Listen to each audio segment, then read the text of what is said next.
I heard they want the news. Well, we got it just for you. What's your team? Who your player? Who your crew? I heard they want the news.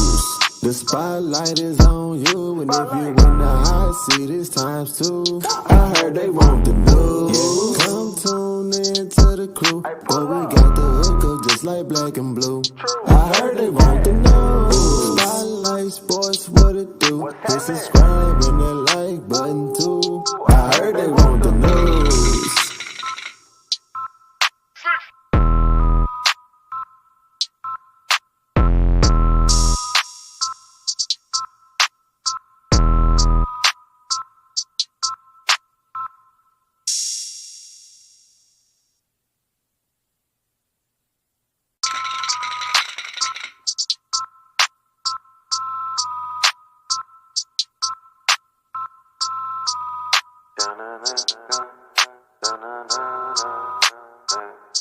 I heard they want the news. Well, we got it just for you. What's your team? Who your player? Who your crew? I heard they want the news. The spotlight is on you, and if you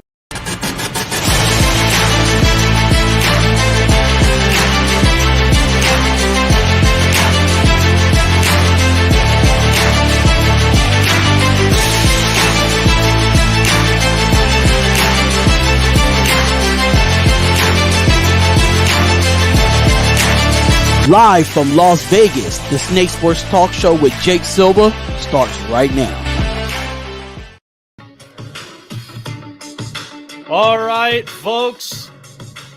Months of a hiatus, but the show itself still goes on. As your one and only host of the Snake Sports Talk Show, Jake the Snake Silva here with you, wherever and however you may be watching and listening. We're live on all social media platforms: iHeartRadio, Facebook, YouTube, Twitter, Twitch, and Instagram. Those are the medias where you can like, follow, and subscribe for all the latest episodes, both past and future shows as well, to keep you up to date.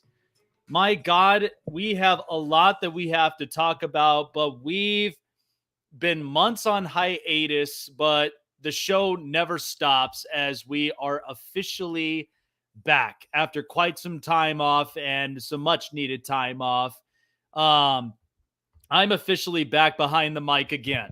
And I have to tell you, I couldn't have picked at least a better day than MLB Trade Deadline Day today, as of course the Spotlight Sports Network had you all covered on it this afternoon. And we still got a lot more we got to get into, but so much has basically come up all throughout today. We're also going to be talking a lot more about the DK Metcalf and Deebo Samuel contract extensions and how they're so distinct.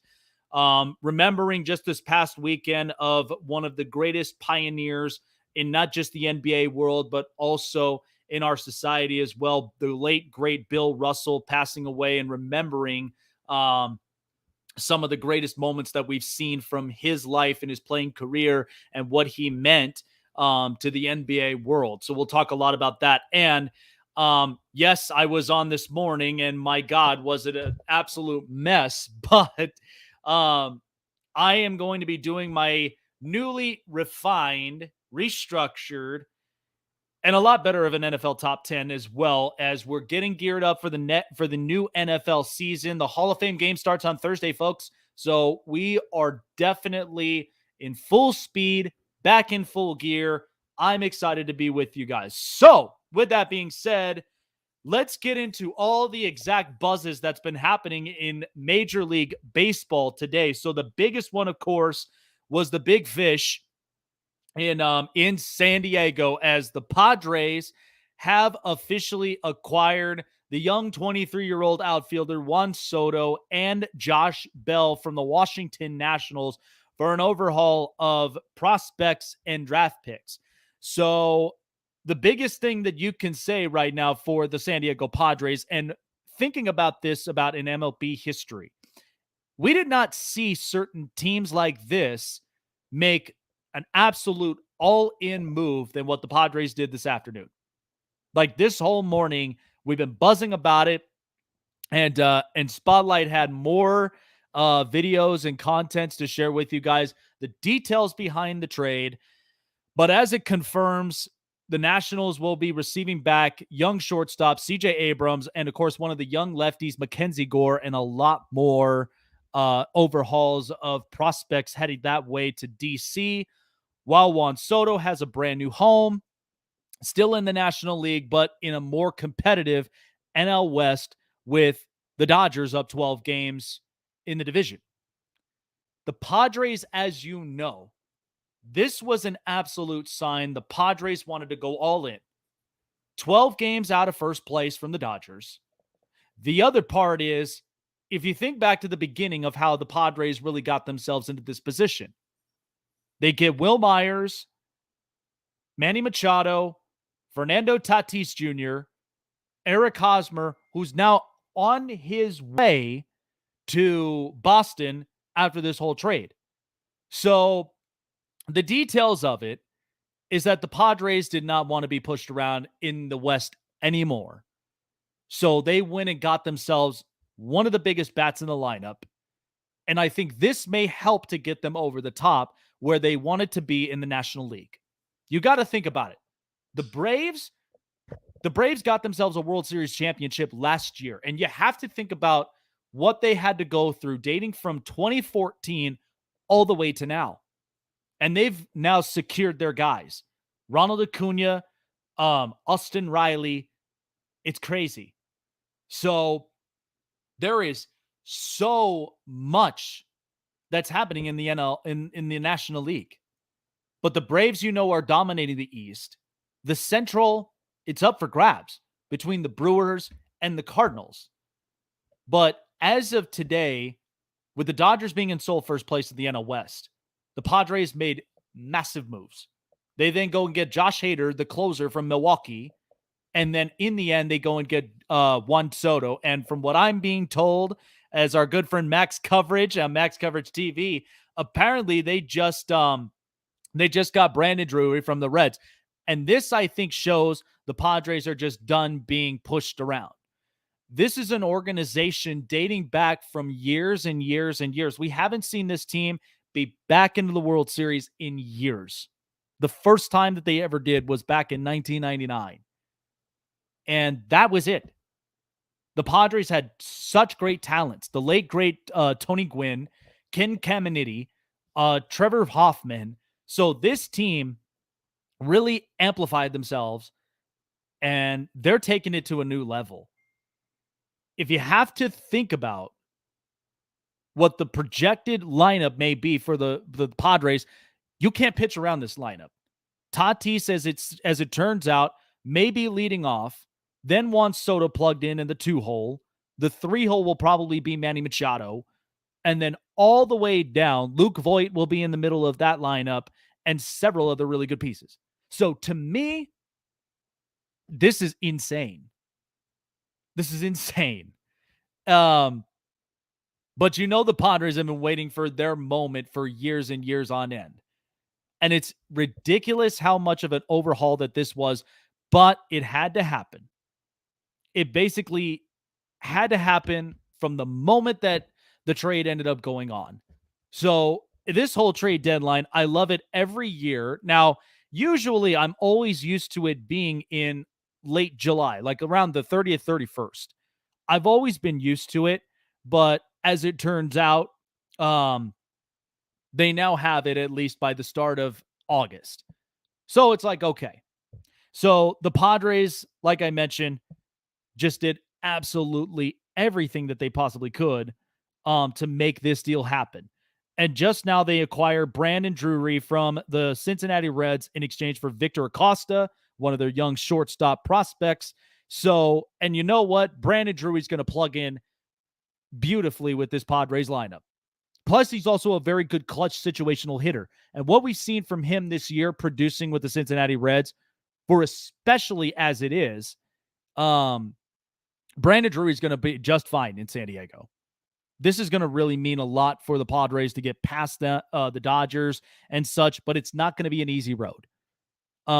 The other pieces that we've also seen as well that have been active, which I think is very interesting, the LA Dodgers go and get themselves Joey Gallo in exchange for Clayton Beeter. So Joey Gallo is a young kid, 28 years old, a little more closer to home from Vegas. So going to LA and being at least a little bit closer to home, about an hour away, Joey Gallo just absolutely struggled with the pinstripes. And the Yankees are so expendable anyway. So Joey Gallo, moving him was literally nothing. They go and get themselves other pieces to help with depth.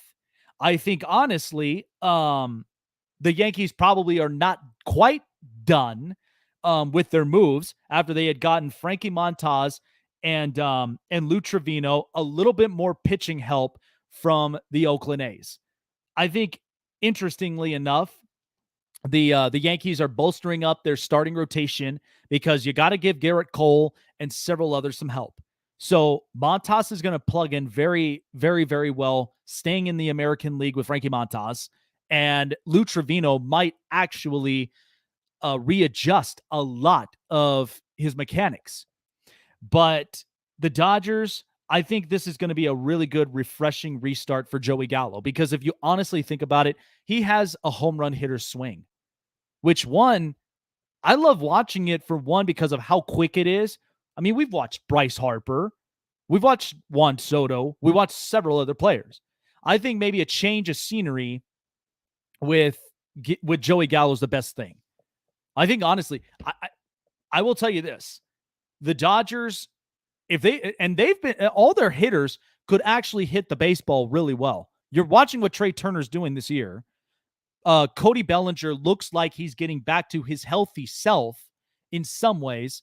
So it kind of gives me some optimism about Joey Gallo, because if he could come in and plug himself into an everyday Dodger lineup and his hitting, let's just say, because what's the average right now? 212.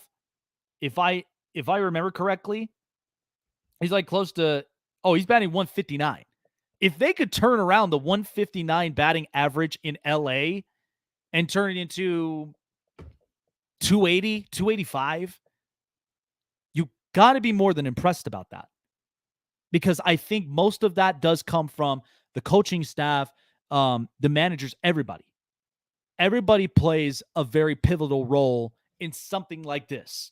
So I remain optimistic about Joey Gallo. I think this may be a great opportunity for him to getting out of the American League and probably see a lot more better pitches in the National League. And if you think about it, here's a fun fact.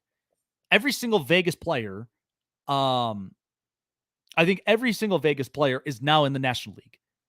Every one of them. Bryson Stott, one of my good friends, Bly Madris, is in the National League. Bryce Harper, Joey Gallo, and Chris Bryant. They're all in the National League. So you got every single Vegas player there. You never know. You never know. Even if you get lucky enough, he might end up hitting 272. Whatever the case may be, like it's a food for thought. But I'm telling you, by the time the Dodgers really do figure out a lot more of his swing, I think they'll probably make him a little bit more compacted. They probably might end up fixing a little bit more of the plate appearance when he's there and his presence at the plate to make him at least a dangerous hitter. So there's optimism for that. It may not be exactly 285, but if it climbs up there and it kind of gets within range, I wouldn't be surprised. I mean, Dodger hitters, the second that they're in this lineup, they're hitting like crazy. And that's why they've been generating a lot of the runs. Other news around in Major League Baseball, the Philadelphia Phillies ended up getting themselves some much-needed help in the relieving pen as they acquired David Robertson from the Chicago Cubs in exchange for prospect Ben Brown. Robertson, at least 37 years old. Right now, he's been posting a 2.23 ERA and at least 36 appearances with 14 saves. So at least there is some help. I think David Robertson really can help out this Phillies team and fix up a lot more of their bullpen. I know that they had ended up getting rid of one of their prospects But in the end, something's got to give for the Phillies. And they also acquired outfielder Brandon Marsh in exchange for Logan O'Hoppe. Brandon Marsh is definitely a kid that got off to a hot start. He has a 226 bat with 8 home runs and was kind of falling a little bit more off the rest of the Angels lineup. But, I mean, if you really think about it, it's the Angels. The Angels right now, they'll get to a hot start and then they cool off very, very fast. To me, Phillies are trying to at least build up a little bit more depth, but they still need a lot more help. As I mentioned, there are some rumor reports that they're not quite done yet themselves. They want to go and get some starting pitching. From what I'm told, Carlos Rodon right now is has been the buzz and has been the talk right now of the organization. So it's interesting to see how that might end up getting included. So who knows? There's still some more time left. Like I said, the Boston Red Sox, they end up acquiring Eric Hosmer from the San Diego Padres. So part of that deal with the Juan Soto thing was they were initially trying to get Eric Hosmer to the Nationals, but here's the problem. He had a 8-year contract and he originally signed with the team years ago. But the only thing was he had a no trade clause, and one of those teams was the Washington Nationals. So instead, he voted no as far as being traded to Washington and is now on his way to Boston. Now, I'm not sure what the return may be. It could have very easily became a 3-team trade. But in this instance, he was obviously going to be out of the door in San Diego from the get-go. I don't think it really converting from the American League to the National League really did not end up helping well with Hosmer's case. But I think being back in the American League and in the AL East, the Red Sox right now are just kind of they're brutally falling apart. Defensively has not been getting great. I think they're one of the top teams right now that is leading in errors. And so for Boston, they'll get themselves a bat. They'll get themselves a decent glove. But I think Eric Hosmer needed a change of scenery from this point on. The expectations were very high for him in San Diego, and he had done his best. But in the end, he just could not end up acclimating to any more changes that were happening within the clubhouse. Other news surrounding in Major League Baseball, the Mets acquiring Darren Ruff from the San Francisco Giants, but a big overhaul in the middle of the trade as J.D. Davis, Thomas Zapucki, Nick Swack, and Carson Seymour are all headed off to San Francisco. So Darren Ruff was one of the players that definitely worked very well, and as he was working part-time with the Phillies, he's batting .271 with 16 home runs as of right now. But in the end, still pretty productive. So to me, it seems like it's more depth in the lineup than anything else. I'm very surprised, though, that J.D. Davis ended up getting traded away. I thought there would have been some optimism with him, but he's heading into a new group. I think San Francisco might have a little bit of a bright future ahead of him, knowing you got Joey Bart, Mike Yastrzemski, and several others. And now with J.D. Davis in the middle of the mix, might actually be a better outcome than whatnot. The Atlanta Braves, they ended up making moves themselves as they ended up acquiring outfielder Robbie Grossman from the Detroit Tigers in exchange for Chris Anglin. Robbie Grossman was definitely being solid this year, but kind of dropped a little bit more of his hitting at 205 with at least 2 home runs. They expect him to have more outfield depth as he may be helping out the rest of the outfielders for Atlanta. The other part of it, too, is that they end up acquiring Jake Odorizzi from the Houston Astros for Will Smith. So swapping for starting pitching to at least help out their department, and then the Astros getting themselves a solid reliever that can help them out all throughout the workload. So, like I said, the MLB trade deadline has just been busy, busy, busy. It has not ended yet. We're still, Spotlight Sports Network right now is still keeping up right now as of where we're standing at with more trades to come. So anything else, they'll definitely pop up to me. I get the text messages all the time. So So we'll be keeping you more up to date as, of course, the show goes on as well. All right, I definitely want to dig into the latest extension that happened not too long ago between DK Metcalf and Deebo Samuel. And I want to explain to you what makes this so distinct from each other, because one of them is more of a team friendly type deal and the other is more for the individual. So let's start with DK Metcalf. There's pros and cons to this whole extension with DK, as he ended up signing a 3-year extension with over $70 million in that contract. And so it's clear he's the number one wide receiver for Seattle, but the only thing I see with this is he will not be in Seattle for very long. At the end of everything, this was more for getting the opportunity from DK Metcalf. That's what this was about. If you look at the whole scenario, what are the pros that you like about the extension? Number one, he's a very hyper athletic wide receiver, and one that everybody literally turned their heads between him and AJ Brown during that draft year where they were drafted late in the round. But turns out DK Metcalf, very productive, very hyper athletic. The other part is he's one of those wide receivers that next to Tyler Lockett was an absolute tandem. And on top of it, you got to think about all the rest of the weapons that are there with those two in particular, and Noah Fant, the tight end. So in some ways, there's pros amongst this extension. The other part, it's very personal for DK, because if any injuries or whatnot that could happen this year, it's covered.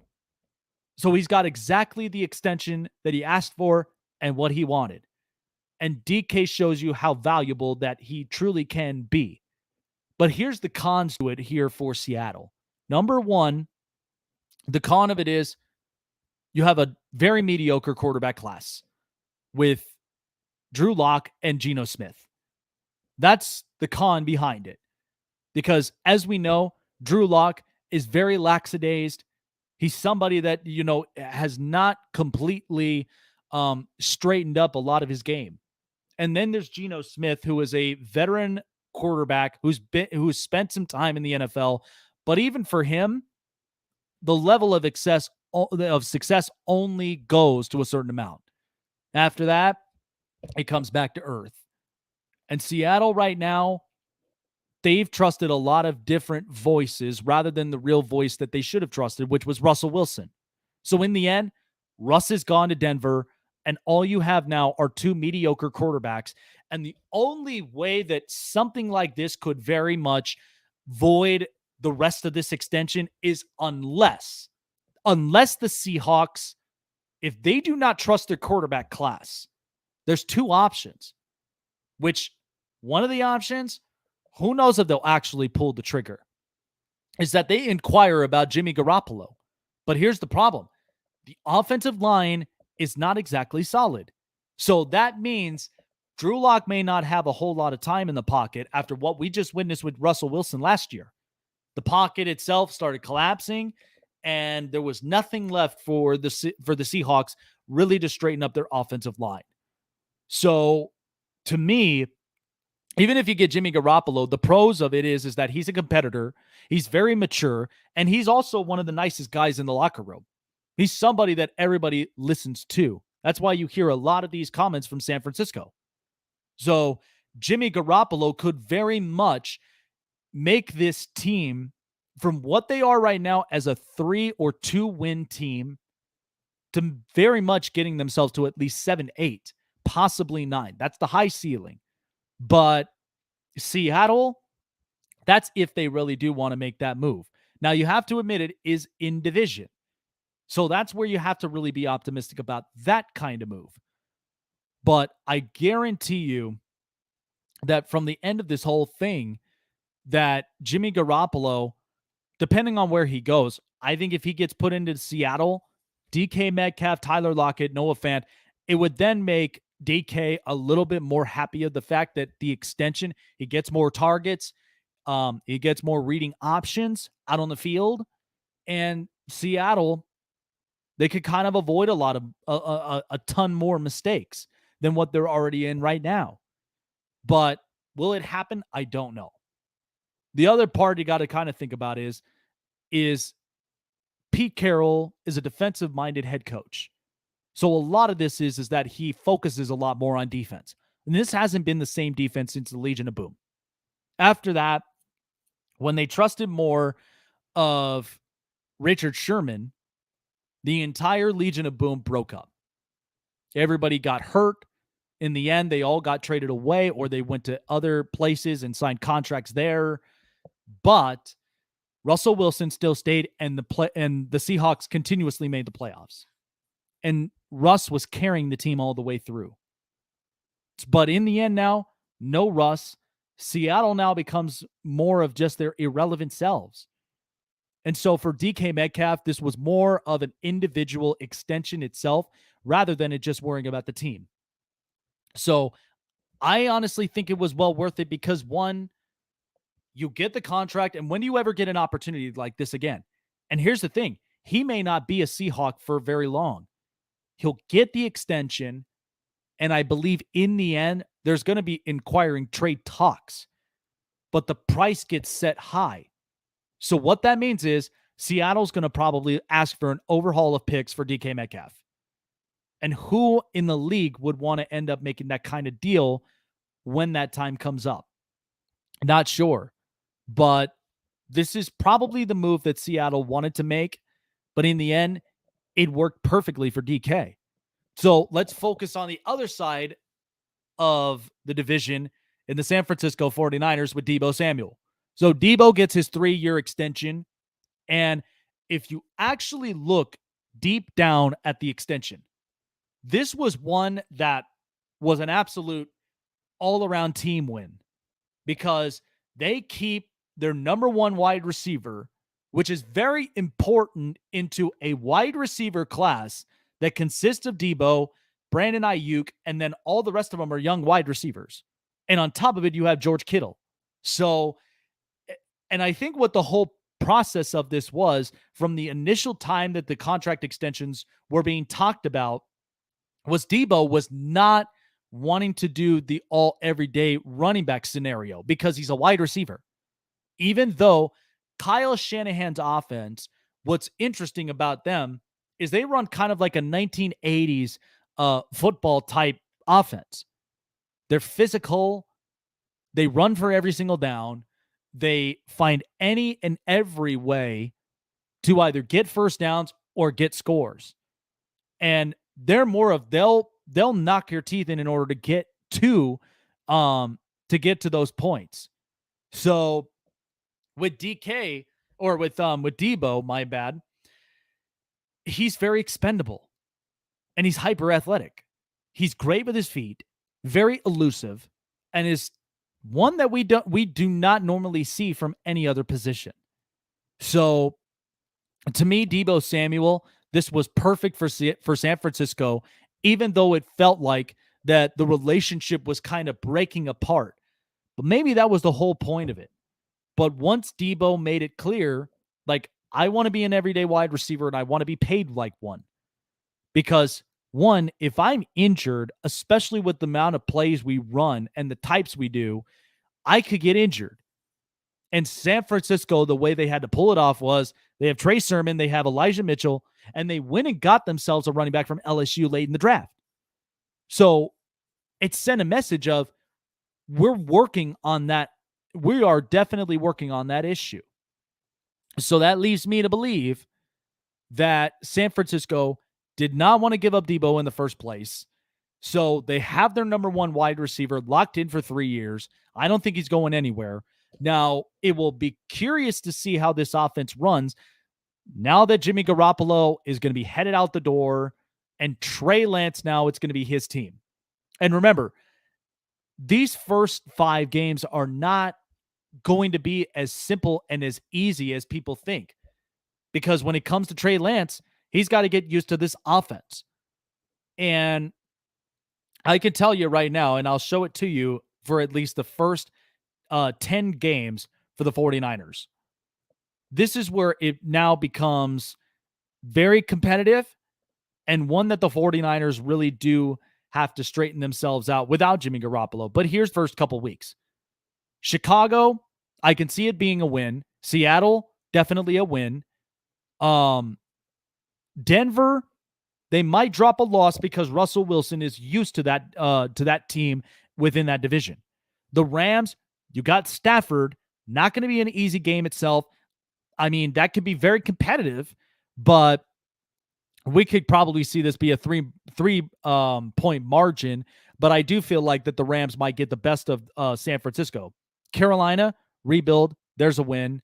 Atlanta, rebuild, there's a win. And then you have Kansas City, and you have Matt Stafford. And you have a bye week at week 9 with week 10 with Justin Herbert and the Chargers. So these are very competitive games.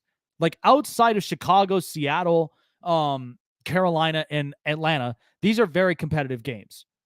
You're facing Stafford twice a year and Justin Herbert and then Russell Wilson. Like those are the quarterbacks that you're facing. And then there's Patrick Mahomes. So you've got those 4 quarterbacks all knocking on your doorstep, and it'll be interesting to see how San Francisco really pans it out.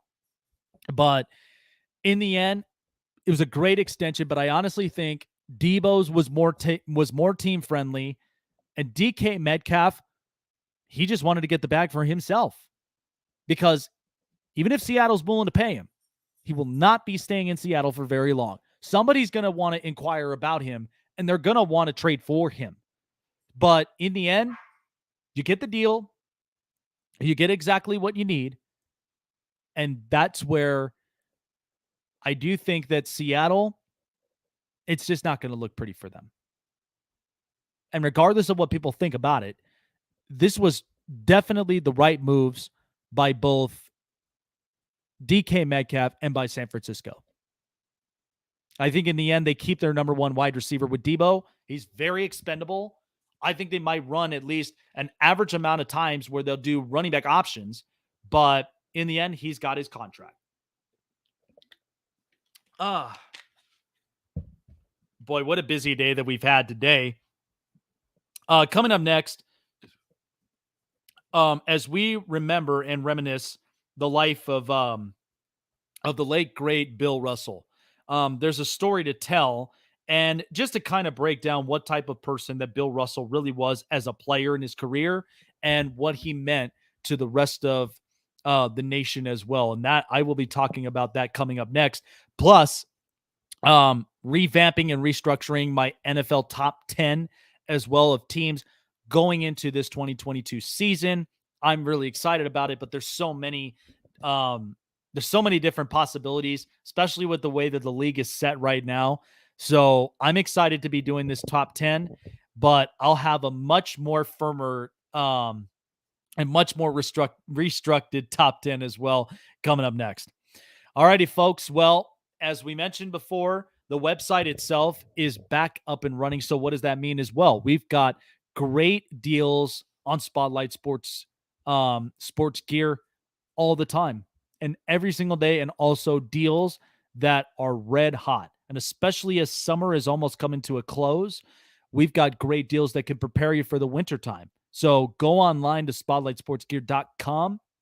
Hats, hoodies, t-shirts, and so much more from your favorite network here on social media, and of course, all your favorite shows on the network as well. Get yourselves geared up and keep yourselves warm throughout the winter season as we're coming up to it. That's spotlightsportsgear.com, spotlightsportsgear.com.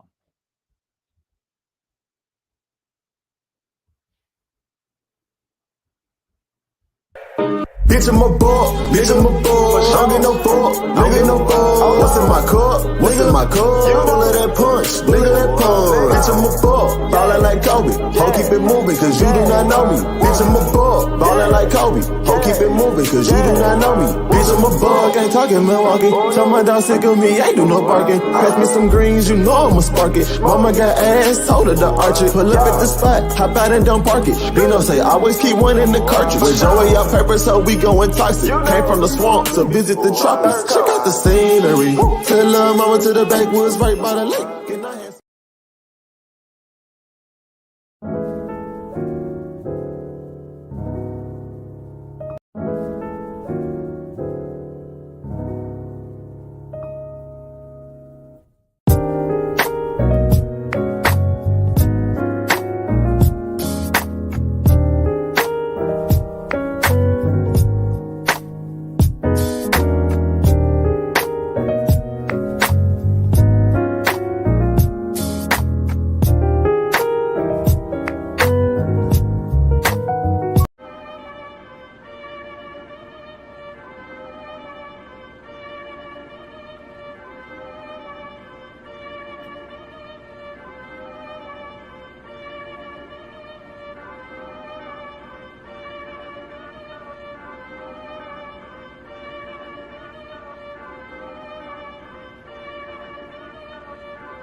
Pressure. Some more niggas gas getting hectic. I put my bitch in the best shit. Wanna act goofy, stretch quick. Pressure. Some more niggas gas getting hectic. I put my bitch in the best shit. Wanna act goofy, stretch quick.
All right, folks, back with you here on the Snake Sports Talk Show.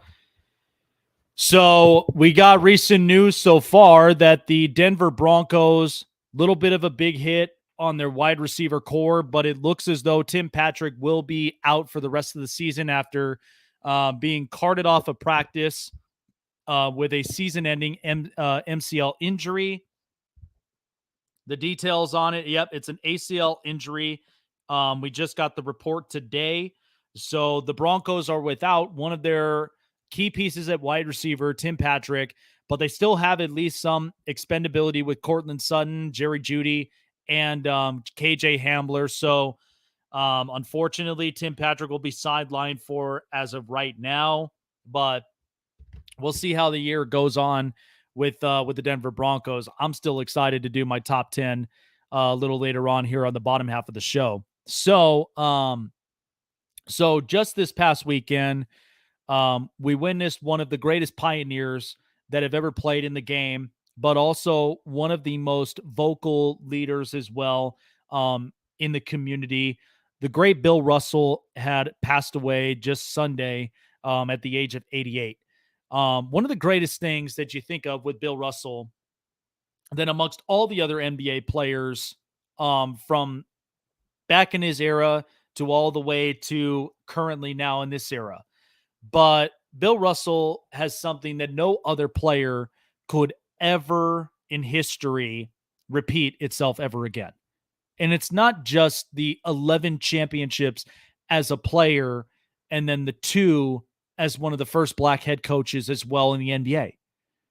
But one of the big things that you think of with Bill Russell is he was quite the he was quite the character. And one thing that we would all remember of Bill Russell is he was somebody that was very passionate of the game and was one of the best teachers to have ever taught the game to a lot of young stars. And as much as the world and the era we live in changes all the time, Bill Russell was a very big catalyst in a lot of different social movements. And especially explaining about equality, and the rest of it is that the game itself, regardless, is such a competitive sport that even when we watch the Michael Jordan documentary of The Last Dance and so much more, we'll never be able to witness a lot of big time greatness like that ever again. And I know what a lot of people think of. Well, you know, we talk a lot about LeBron James and all the rest, but LeBron James, let's be honest, is not even close to that caliber and level than where Bill Russell was. In some instances, Kobe Bryant, and there's been so many others. You talk about eras past Bill Russell's career. I mean, Dr. J, Patrick Ewing, Wilt Chamberlain, Magic Johnson, Kareem Abdul-Jabbar, Akeem Olajuwon, Kobe, the late Kobe Bryant, Shaquille O'Neal, lots and lots of players that Bill Russell had surrounded himself with and was a teacher to a lot of all these players and showed a great amount of gratitude. One of the other greatest things is that every single event the NBA ever held, Bill Russell went to every one of them and always taught about the game. And the big thing that what a lot of people will never be able to witness again was the fact of, and I even heard this all throughout it yesterday, was a lot of reminiscing memories of what the era was like in Bill Russell's career. It was not easy. It was not very easy. Yes, he was the greatest ever in his position and the type of work ethic and the athleticism that he displayed. But in the end, there were a bunch of challenges. But that's what got him to 11 championships as a player. But not only that, but winning 2 more as a head coach and had led them all to the promised land, which I think is the greatest thing you would think of when it comes to Bill Russell. And the Boston Celtics, will forever enshrine the great competitor, one of the great voices within the community, and somebody that was been a great teacher to a lot of future greats. And we talk a lot about it. I mean, yes, LeBron James has won championships, but the fact of him being in his mogul stage from Cleveland to Miami, back to Cleveland, and then to Los Angeles, and who knows if he may be on the move again. Be interesting, but my biggest thing would be that we would never see some type of talent like that ever again in our lives. We can watch tapes all that we want to, but in the end, nothing will compare. The story that I had was the first time I ever met Bill Russell in person. And it was really interesting. It was out in I can't remember. I think it was like either on a Thursday or Friday evening. And I was working at a different job at the time. And he came in along with his wife, and he had a beautiful Cadillac Escalade that I was given the paperwork and was told, like, detail this the best way you can, because this belongs to one of the greats. I didn't even know exactly who it was. So by that point, I go and do my job, made sure that this Escalade looked clean, looked squeaky clean, shiny, all the rest of it. And all I saw in the back of the Escalade were a lot of golf clubs, because, well, he might be a great golfer or whatever the case may be. But as soon as once I parked it up on the front of the lot, I go to return the keys, and I return him over to his wife. But then that's when I officially firsthand met Bill Russell. I didn't even know what to say. I mean, I approached him. He was super tall. Like, I could literally look at him, and I just think about just how immaculate of a player that he really was in history, but also somebody who was an absolute pioneer of the community, and by that point, seeing him and then hearing the news of his passing, I was like, thank God in my lifetime, I was able to witness and see Bill Russell in person. And I thought he was a great guy, very, very private, was very somebody that, very most to himself, which a lot of former players are, but somebody with great gratitude is one memory that I'll remember as well for the rest of my life. But until all of that, we remember exactly all of the great playing days of his career and what type of person and his personality and his character that he meant to the game, to the communities, and so far and beyond. And the world lost an absolute, just one of a kind. But to that point, we remember the late, great Bill Russell, rest in peace, our good friend. So it's about that time. So it's about that time to basically doing our top 10 NFL teams going into this next season. So, like I said, I was an absolute mess this weekend, or this morning. I was an absolute mess. I had pretty much have woken up on the worst side of the bed. I don't even know what exactly was all just like, my biggest sincere apologies. Like, it just happens for me, like, because there's so many possibilities in the NFL. It's near impossible. So to me, I finally looked back at the listing and at the very least corrected a lot of my mistakes from there. But I do really feel confident in this listing here. So with this now in mind, let's go ahead and let's start us off with the first ever top 10 teams. Now, remember, folks, this could change at any time. This could basically change by the quarter of the season we're in, halfway of the season, maybe 3/4, and then we go close to the playoffs of our top 10 teams. But these are ones that I definitely say, in my opinion, are ones that I don't count out whatsoever. There's a lot of speculation I've had in these teams, but I think this looks a lot more corrected. It looks more professional. So let's get right to it then. Our top 10 NFL teams starting up to the season, and here we go.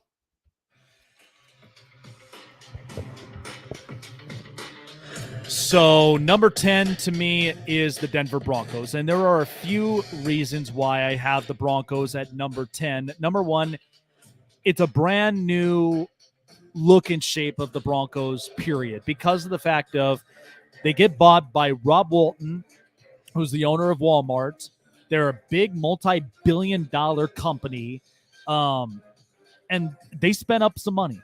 They go and get themselves Russell Wilson because this was the biggest catalyst of their team is the quarterback position. So to me, smart move for Denver. Plus, they also have an offensive-minded head coach in Nathaniel Hackett, who worked closely with Aaron Rodgers in Green Bay.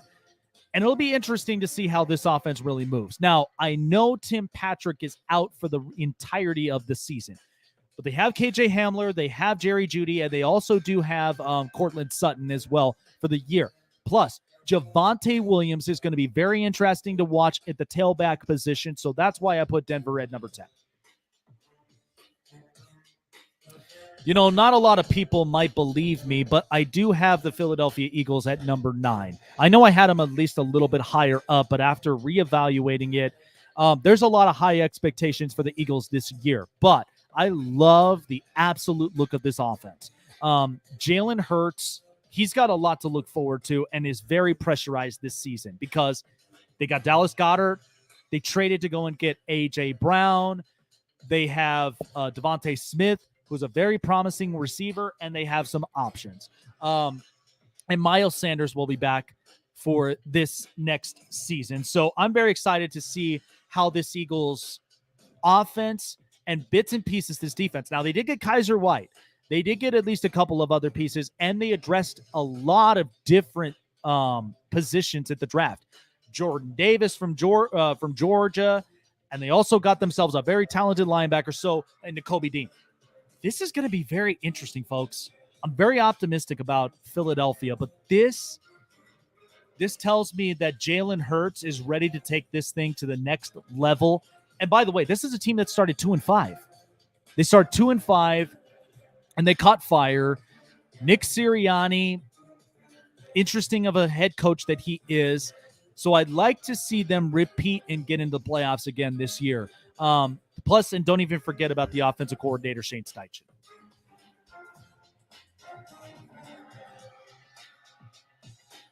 You know what? This team, I did not expect. They made the playoffs last year, and I'm going with the Las Vegas Raiders at number 8. Part of my reason of this is that this offense is stacked. Devontae Adams, they go and trade for, and they sign him very quickly. Derek Carr gets the extension. They have a brand new head coach now. He's in his 9th year and already in his 6th head coach.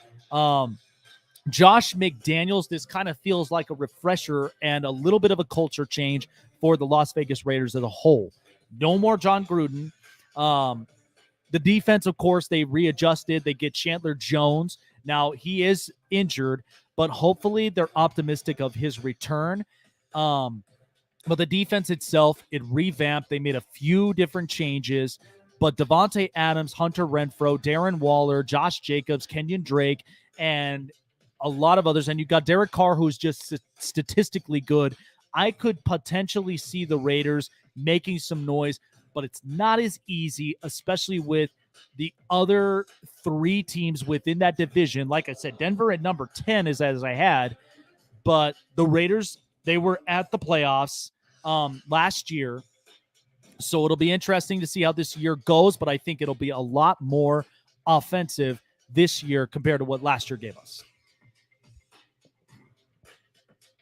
Number 7, you got to keep them within the top 10, and that's the Kansas City Chiefs.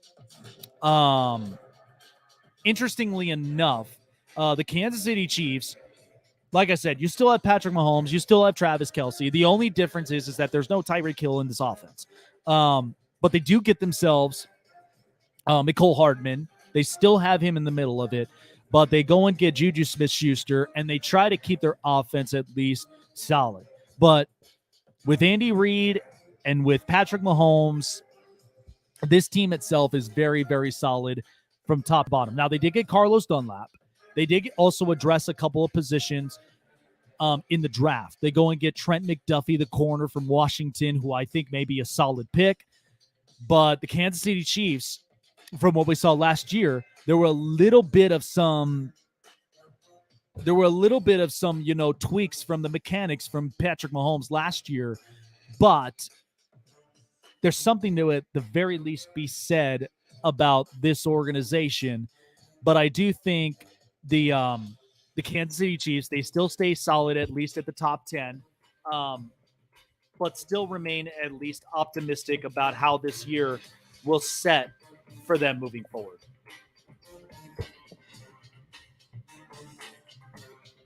Number 6, I've got the LA Chargers. I honestly do believe that this team looks set. It looks much better than what we saw from last year. Now, they did miss the playoffs, so there is a very high pressuring situational play for the Chargers moving forward this year, and they addressed a lot. The defense was absolutely atrocious last year, but they addressed it. They go and get Khalil Mack. They go and get themselves J.C. Jackson, and they do get at least a couple of other really good options. Sebastian Joseph Day, Kyle Van Noy, several others. I was very surprised of it, but the Chargers defense, it looks legit. Now, just because it looks legit on paper does not mean that that's a guarantee. They got to play better situational football. Brandon Staley is currently right now in the hot seat. They got to get Justin Herbert into the playoffs, because that's the only thing NFL fans are waiting for, is for Justin Herbert to be in the playoffs. We know what he can do in the regular season. Plus, he's got to get over the hump. He's got to get past a lot of the obstacles that were thrown his way from last year. So I do stay optimistic. Chargers at number 6.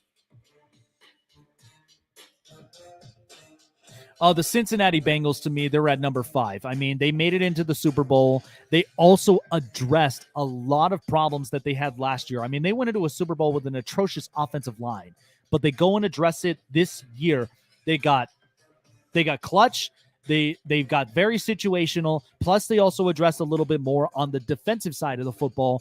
So Cincinnati, I could very much see repeating as division champions, especially with the way how the AFC North right now is shaped for them. But the Bengals, Joe Burrow looks to be the real thing. Jamar Chase is the real thing. T. Higgins is the real thing. Joe Mixon's the real thing. So they've got a real legit offense. And defensively, they could be much, much better up on the football, but they addressed a few issues. So I like where Cincinnati is at number 5. Number 4 is definitely the San Francisco 49ers. You can't deny that their defense right now is very, very solid. Nick Bosa and Javon Kinlaw is looking to take at least a step further than what he had last year. So there's some optimism from there. Now, remember, no Jimmy Garoppolo, so this is clearly Trey Lance's team. But they do keep Deebo Samuel. This is a team that runs a 1980s offense where they're very physical. They're in your face. George Kittle, hopefully he'll stay healthy. But Elijah Mitchell and Trey Sermon, I do see a lot of split carries between the two of them. Trey Sermon in his second year in the league. Same with Elijah Mitchell. So Kyle Shanahan does have his hands full with how this team will be set. But I do think San Francisco, their defense stays solid. They'll be a lot better of a team. So I do think San Francisco, I think number 4 is just about right with them. So the one team that just continuously stacks and stacks and stacks, especially with one-star quarterback at Tom Brady, Tampa Bay Buccaneers are at number 3 for me. Julio Jones, they go and get a specialist in Russell Gage. Defensively, they also fixed a little bit more on that side of the football. But the hardest part, I think, will be a challenge is Ryan Jensen's injury. Their offensive line, like we saw with Tristan Wirfs and a bunch of other really good pieces. Tampa Bay, they want to keep their team solid, so a lot of players are coming back. They're wanting to run this thing back, and I do think Tom Brady got a lot more options. Julio Jones and Russell Gage. The offense will be just fine from there. I'm not saying that Tom Brady's going to put up massive amount of numbers, but he will utilize every single piece that he has in front of him. So Tampa Bay, number 3.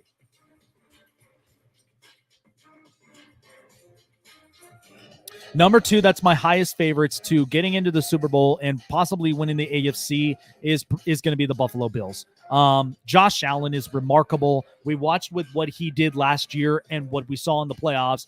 He's itching to get that team into the AFC Championship and possibly to the Super Bowl. Now, defensively, they get a veteran pass rusher in Von Miller, which, by the way, he was very crucial into the one team, the next one that I will be explaining about as well. Very crucial with them. Some would think it's a pretty high contract, but I actually kind of think it's a little bit of a guarantee deal. So this team, Stephon Diggs, talented wide receiver, but the other one that we miss out on is Gabriel Davis. I think Gabriel Davis kind of plays a little bit more of that situational football, and you got Dawson Knox, and you also got at least OJ Howard also. So they're all in on their pieces. And Devin Singletary and Zach Moss, they're going to figure it out with their running back situation. But I think the Bills are literally putting their chips in, and they want to be the team representing in the Super Bowl for the AFC. And last but not least, the defending champions that I think is going to be the toughest team to really kind of get past is the LA Rams. My one thing about the Rams is they're just loaded. They're just absolutely loaded. To bring the band back, Stafford gets a payday. They restructure and they keep Aaron Donald's contract. The other part that I really like too is they ended up getting Bobby Wagner and Allen Robinson. The fact that they were able to work smart contracts. I mean, Stan Kroenke, the owner, knows how to work this thing, and Les Snead, these are really, really good, talented front office guys. So to me, the Rams are definitely the team to beat, but they continuously be consistent on their side. Now, Van Jefferson may be sidelined, but they are still very expendable on all positions of the football. All right, there you go. I had to really showcase that. I really had to showcase that music because that's going to be coming around for at least Jake's prime predictions as well. But yeah, 10-1. Broncos, Eagles, Raiders, Chiefs, Chargers, Bengals, 49ers, Buccaneers, Bills, Rams. The only thing that really screwed me up this morning was because of the fact of the whole Browns situation with Deshaun Watson. Because I was very optimistic about what Cleveland may look like. If you had to think about the next 5 teams after the 10, Pittsburgh, Dallas, it doesn't even matter what order they're in, but Pittsburgh, Dallas, Cleveland's in the middle of the mix because I love the defense. I mean, let's put Deshaun Watson aside. The defense looks great. I mean, their majority of their games are probably going to be because of their defense. They had to lock it down tight. I think other teams as well, the Arizona Cardinals, and I think in bits and pieces, you have to think about what the North is literally going to look like. I do think Tennessee in some ways could stay solid, but remember, they're without A.J. Brown.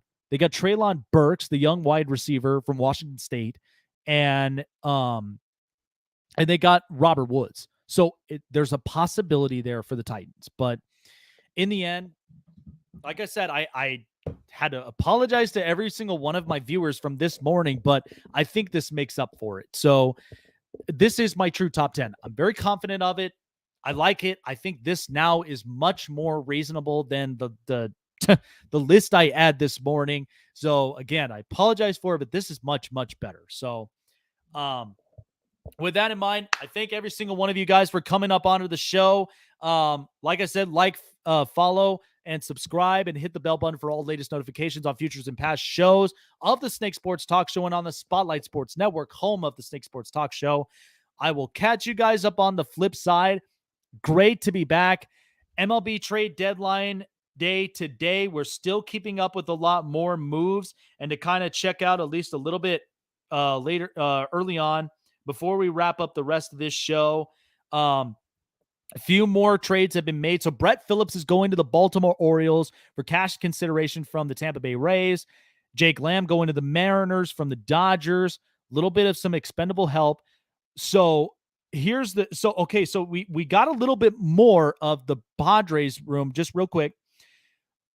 So the Boston Red Sox, they're acquiring Eric Hosmer in the trade, but they're also getting Max Ferguson, Corey Rozier, and cash consideration from the Padres in exchange for Jay Groom, the left-handed pitcher from Boston. So Padres get Brandon Drury, Jay Groom, and Juan Soto in the middle of this whole thing. And they get Josh Hader. Padres, they're all in. They're all in. And the Dodgers, they're just continuously being expendable. They're getting more consideration. And they go and get Joey Gallo from the Yankees, which I think could be a better flip side for Joey Gallo. But the Dodgers, I mean, anytime you watch the Dodgers and the Padres this year, just think it's going to be all-stars against all-stars. So, all right, that's going to wrap up for me here today. But Her in the Huddle is coming up right after the Snake Sports Talk Show. So you guys do not want to end up missing that here on the Spotlight Sports Network. Jake the Snake signing off. And we will have more up-to-dates on Major League Baseball trade deadline day today. Catch you guys all up on the flip side. Take care of yourselves, and we will see you soon on the next episode of the Snake Sports Talk Show.